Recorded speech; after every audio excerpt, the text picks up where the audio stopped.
रिबा कहा है, और ये सारे सरमायादारी निजाम के हथकंडे हैं। मगर मुसलमानों से ये चीज ऐसे ओझल कर दी गई है कि उसको अब ये कुरानी मसला समझाना ये बहुत दूर की बात बन गई है। इसलिए कि जितने उलमा हैं, सुलहा हैं, मुफ्ती हैं, शयूख हैं, बुजुर्ग हैं, वो सारे के सारे 1300 साल से मजूसियों के दीन पर चल रहे हैं, और वही उसी दीन को कुरान समझ रहे हैं, उसी दीन को कुरान की तफसीर समझ रहे हैं, उसी दीन और उनकी तरीकों को सुन्नत समझ रहे हैं। जब उन तरीकों को शरीयत बनाया हुआ है तो 1300 साल बाद अब एक चीज लोगों को सही तरीके से समझाना आसान बात नहीं है। तो रिबा का मैं माना बता रहा था। रिबा का असल माना है, बुनियादी माना है असल से जायद लेना, और जमाना नुज़ूल कुरान के अंदर ये रिबा के इनफिरादी शक्लें राइज थी। इनफिरादी शक्ल यूं होती थी कि एक आदमी दूसरे को कर्जा दे देता था और फिर कहता था कि भाई ये 1 महीने के लिए मैं तुम्हें 200 अशरफियां दे रहा हूं, 2 महीनों के बाद आप ये 2 अशरफियों के बदले में मुझे 3 अशरफियां आप देंगे। इन्हें जो कर्ज दे रहा हूं बगैर किसी मेहनत के, मैं पड़ा हुआ हूं, घर में बैठा हूं, अपने ऐश कर रहा हूं, किसी को मैंने 100 रुपए दे दिए और अब 10 दिन बाद उससे 150 ले रहा हूं। तो कुरान करीम ने उस जमाने में ऐलान किया, व इन तुबतुम फलकुम रुऊसु अमवालिकुम वला तुज़लमून वलकुम रुऊसु अमवालिकुम ला तज़लिमून वला तुज़लमून। अगर तुम लोगों ने तौबा कर दिया तो जो असल रुपए आपने दिए हैं, किसी को 100 रुपए कर्ज दिया है तो अपना 100 रुपए वापस ले लो, लेकिन 100 से जायद नहीं लेना होगा। लेकिन हुआ यूं कि फिर बाद के जमानों में रिबा ने एक माशी निजाम की शक्ल इख्तियार कर ली। जरूरतमंद को कर्जा देकर जायद वसूल करना, इसके अलावा रिबा की 20 शक्लें बना दी गईं, और इन तमाम शक्लों पर मुश्तमिल वो निजाम जो आज बना बनाया नजर आ रहा है, ये सरमायादाराना निजाम है, ये शरई निजाम नहीं। लिहाजा कुरान करीम ने रिबा के मुतालिक जो कुछ फरमाया है उसका अब इतलाक निजाम सरमायादारी पर होगा। निजाम सरमायादारी किया है, जराए पैदावार वो किसी की शख्सी इख्तियारात में दे देना। इस्लाम के अंदर शख्सी नहीं होते, जराए पैदावार निजाम इस्लामी की तहवील में होती हैं।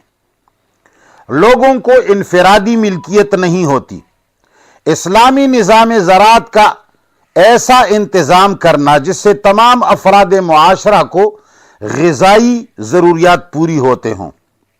सिवाय उन लोगों के जो माजूर हैं। माजूर लोग मेहनत नहीं कर सकते, बाकी हर आदमी अपने इस्तेदाद के मुताबिक मेहनत करेगा, कमाएगा अपने इस्तेदाद और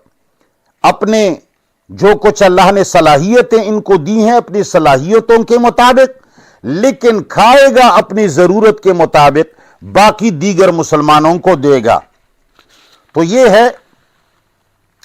इस्लामी निजाम। और सरमायादाराना निजाम के अंदर जिसमें अपने माहसल से न अपने कर्ज से अपने दिए हुए पेमेंट से ज्यादा वसूल करना, यह है रिबा। इसकी चंद शक्लें हैं जो आजकल राइज हैं और मुसलमान उसको जायज समझते हैं। सिर्फ मौलाना इसरार अहमद, डॉक्टर इसरार अहमद साहब ने इस बात का ऐलान फरमाया था मेरे जहन के मुताबिक, मेरे इल्म के मुताबिक। बाकी मैंने अभी तक किसी से नहीं सुना। ये तो मैं नहीं कहूंगा कि किसी ने ये ऐलान नहीं किया, लेकिन मैंने कम से कम सिर्फ डॉक्टर इसरार अहमद मरहूम रहमतुल्लाह अलैह की जबान से ये ऐलान सुना कि भाई तुम जो کاشت کر رہے ہو، زراعت کر رہے ہو، یہ مزارعت، یہ ربا ہے اور سود ہے، باقی کسی نے نہیں کہا۔ آج سن لیں، تقریباً 5 چیزیں ایسی ہیں جو ربا کے زد میں قرآن نے ربا ان کو کہا ہے، اور قرآنی قانون کے مطابق وہ ربا ہے اور مسلمان اس کو جائز سمجھ رہے ہیں۔ نمبر 1،